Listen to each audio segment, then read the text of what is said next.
alright. Riding around in the breeze, well, it's alright. If you live the life you please, well, it's alright. Doing the best you can, well. From Alameda, California, the Comfortably Zoned Radio Network presents Flying High Over the Zone with the Zigzag Man. I am back, and you are flying high with me, the Zigzag Man, in Alameda, California, right across the bay from San Francisco, in the northern part of the greatest state in the country, arguably. Let's argue. Yusef, pronounce your last name again for me. You're a New Malenky. Yorker. I'm a New Yorker. We both moved to California. You're my guest. And Malenky. Yusef Malenky. How's that? Works for me. No. All right. You got it. Okay. Well, I'll do better next time. If you promise to come back as a guest, that's the only thing that motivates most people to come back. Was that their name pronounced correctly? Yeah, this guy's he's got to be able to pronounce it, or I can't sleep at night. That's what a lot of people Yusef, you're a baseball fan. You grew up in New York. Compare, if you would, the differences in fandom from New York to California. Oh, well. First, one correction. I'm not a baseball fan, but I've had enough exposure to know the difference between the fan base.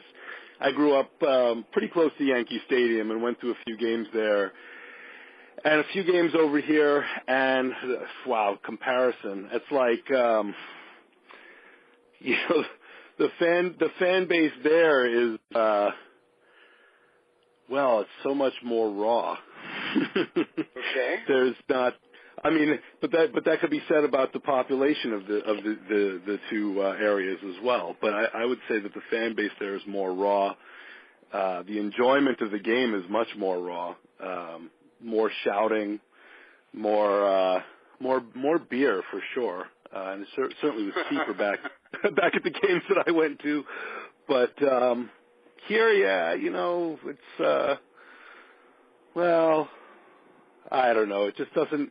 To me, it's there's a missing ingredient in the fan base here. Okay, we both grew up in New York, and we both came out here at a very, very early age. We were 19. I was stationed out here in the Air Force, and you, like many of us, simply escaped. And are you happy with your decision overall? And looking back, what do you miss about New York, and what can't be replaced in California? Oh, let's see. Looking back, wow, I got to keep all those questions at once. Let's see. I mean, so it's been 30 years since I left, and do I miss New York? I miss certain things about New York. I mean, I miss, again, we're going back to the rawness. There's the old. I don't know if I made this saying up or if I heard it, but in New York, when people say "fuck you," they mean "how are you doing?" And here, when they say "fuck you," they mean you got me. I'm still trying to figure out what they mean out here when they say that. Well, but they have it wrong. The expression should be "unfuck you." Yeah. For which state? For the state of confusion, where we all live. Yeah. Well, so now we get to which state did we really grow up in? Did you really grow up in New York? Well, I was brought up in New York, and right. Where I grew up is that's questionable when and if. But I was pretty much a grown up at 12, I think. I know that sounds crazy, but I was pretty formed. I wasn't a grown up, but my mindset was formed. I was going to be some sort of a beatnik, whatever was happening, anti-establishment kind of guy. And I knew it, and I was fighting the world. I was, blowing on windmills, that sort of thing, early on. And I knew that my way of going down the track was going to be it. It couldn't be determined by bosses, by governments, by lovers, wives, other strangers. That was a book. Anyway, so I'm doing it, and I'm sure you are too. Okay, let's get to the gist of it.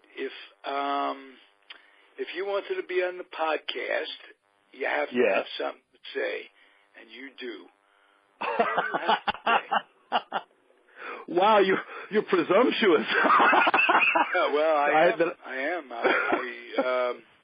We've talked. I've read your postings. How would you make a mark? What would you say to try to make a difference in the world? To try to get people's attention? To be interesting? For me to get people to get people's attention on me. That's sort of like my. I wouldn't call it my life's mission, but it just seems to be what I'm always doing, is trying to get people to pay attention to me. So, how do you what would I? What's your elevator talk? Oh my God, the pressure is on. Let's see. To make my mark, Jesus. I mean, I just. After all that highfalutin commentary, I think really I just want to not make. I don't want to make the wrong kind of waves. What is you were saying that you were formed at 12. I don't know if I'm formed yet, but I can tell you that the part that you're describing of being formed and being a person, part of that really happened when I came out of the womb. My mother said that I came out screaming, and I kind of didn't stop. So my mark on the world is to. But, wow, I mean, it's my mark on this world is more interpersonal than anything. It's not about. I'm not sure if there's really anything I personally have to offer except in relationship to other people. So my screaming has shifted into less of a baby's cry and more of a well, it's a question and answer, isn't it? So I came out screaming in response to something. I don't know which came first, the chicken or the egg, or the scream or the push out of the baby chute there, but it's my conversation with the world is my mark. You might have just had gas. It could be as simple as that. I'm thinking too hard again. Right. See, I don't have that problem. You're lucky. I'm not a very deep thinker. What is it that you have the most trouble thinking through in today's day and age compared to when you grew up?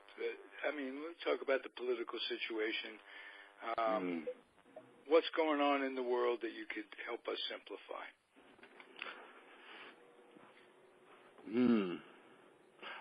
Oh wow! Well, what I think the simplest thing. I was just reading this morning about there's some arguments going on about I don't know how you pronounce it, the Antifa, the anti-fascist people, and their sort of violent actions, and these are the peaceniks. Supposedly, right? Well, except they're not. The Antifa people are the also known as the Black Bloc, the ones who are throwing the water bottles and whatnot. And for me, I don't really care what side of the fence you're on, so long as you're not throwing water bottles. I'm not interested. If you throw a water bottle at me, I'm going to throw it at you. Of course, no matter what side we're on, I'm going to protect myself and mine. But I'm really not. I'm really more. To me, it gets more interesting when we have a conversation rather than throw a bottle. and I could hang out with people on any side of the political spectrum so long as they're not doing that. And courteous and what have you. But, the political spectrum has changed. Quite a bit. Both polars have really gone to the extreme. And I don't think that Trump and his folks are typical of the right wing. But then again, I wouldn't have said that Pence is typical. A guy like Pence would be typical of the right wing. It's just gotten so, what do they call it, alt-right or whatever. Yeah. It's gotten to the point where how do you negotiate? How do you sit down? These are people that don't negotiate from a talking point. They're right. Violence and their ideology is that of a neo-Nazi. Right. Well, I think we have to distinguish between the politicians and the people on the ground a little bit, in the sense that someone like Trump or Pence might be more. Well, Jesus, I can't say this in public, can I? Say anything you darn well please. There you go. I think someone like an instigator. Let me put it this way: an instigator, someone who or an inciter, deserves more of the attention than the people on the ground. But then again, what does that say about human beings? If I'm holding more responsible the people who are doing the violent actions than the people who are, what I'm getting behind is whoever's behind the curtain there. That's who's pulling those strings, who's feeding that fire, deserves more of the attention, more of the action than some stereotypical disgruntled poor white person who's fighting back against the perceived enemy. I don't think anybody knows who the enemy really is. Yeah. Yusef, I didn't really give you proper homage when I introduced you. You're a mental health therapist. Yes, I am. The reason, whether or not you realize it or not, that I was anxious to have you as a guest is because I want someone who can give me a definitive answer. Is the President of the United States, the present president, capable mentally of proceeding? Is this a guy we want with the codes to the nuclear program? Is he showing signs of imploding? And will he be arrested or committed? And just from someone who with some training, looking at the same thing I am. You're not an insider. You don't have insight to his thoughts, only through what he says, what he tweets. What do you think? Is this man? Should we be really worried that from day to day he can get us annihilated? Well, let me start with a caveat, and the caveat is the shame of my profession, which is that we are under these mental health professionals are under some pretty strange regulations that disallow us, and I will answer after this caveat, but that disallow us from actually making official, with the neon and all that, make official diagnoses of people we don't really know.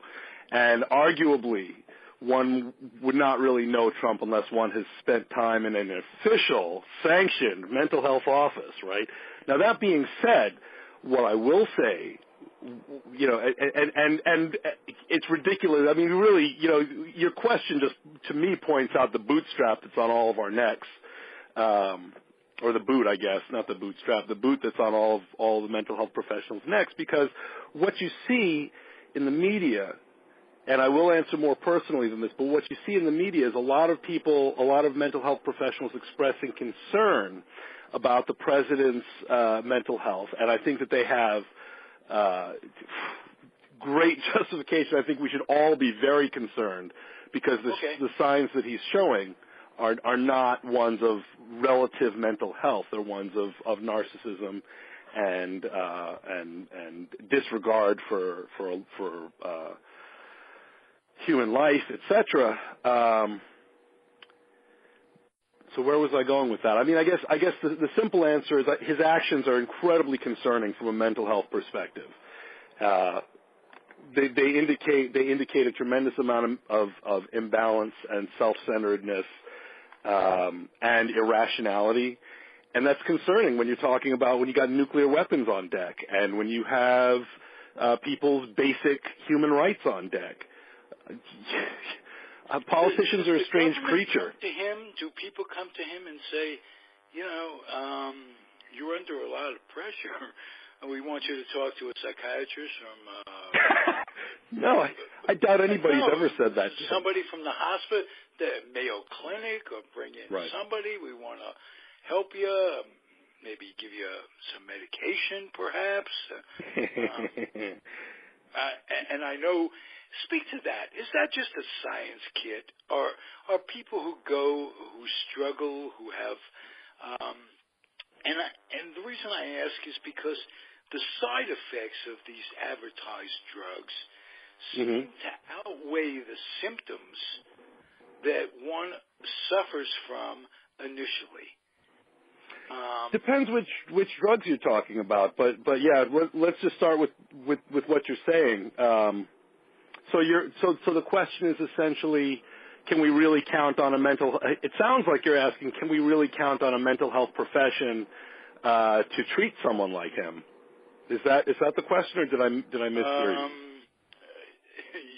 I guess maybe a big hug, maybe a group hug might help. Unfortunately, you've said it all. We're taking a collective breath as a country.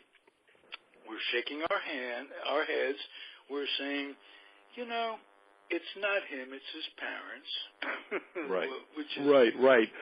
Well, that's certainly not what I'm saying. It's not him, it's his parents. But there is a lot of that in my field, and at a certain point, like you're talking about being formed at 12, I think there's a lot that is formed at 12, and on the one hand, at 12, you are definitely able. You're at a point where you're able to make your own decisions, and no one can really do much about it at that point. There's not a lot that can be done, and I'm speaking also as a, I've worked with children for 25 years now. I became a stepfather a few years ago, and I've been working with teens for quite a while, and I'm my views are informed by that personal experience in addition to the professional training. At 12, you're making your own decisions. You can't, at a certain point, it's like you can't blame the parents anymore. You're making your decisions now. I know. I watch my kids, and there's not a lot. I mean, of course, there's ways you can have sway on it, but Jesus, man, it's not. I don't want to take the fall for what these kids do when they grow up. Okay. All right. Let me ask you this: can Trump be mentally rehabilitated? Is there a potential for him to get help, or is someone like that so adverse to bringing anyone else into their innermost thought process? Well, let's start. I'm going to speak partly in hypotheticals here. Let's say hypothetically that Trump is clinically narcissistic. That he has, and the public evidence seems to suggest. As I say, the disclaimer: I can't make a definitive diagnosis. I don't know the man. He hasn't come to me for services, but so your question is, can he be rehabilitated? Okay, let's start with with just the hypothetical that he is clinically narcissistic, that he has, let's say he has a narcissistic personality disorder. Can that be? Can that? Not today. Say it like it is. So, well, the simple answer if someone has narcissistic personality disorder, can they be rehabilitated?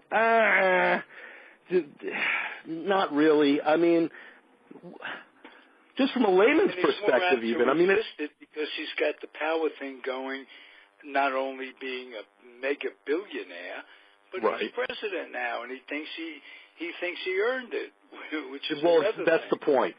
That's the point, is that his narcissism gets confirmed all the time. Assuming that he's narcissistic, it gets confirmed all the time.